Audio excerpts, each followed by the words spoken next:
సావిత్రి సంధితే రసగాయత్రి మురళిలా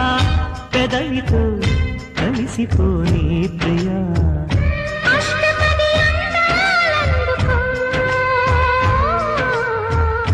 ఇష్టపడి వేసుకో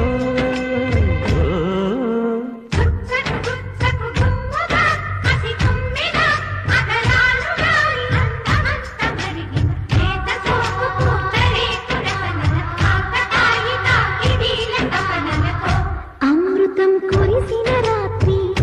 అతనితో కలిసిన రాత్రి వలపుల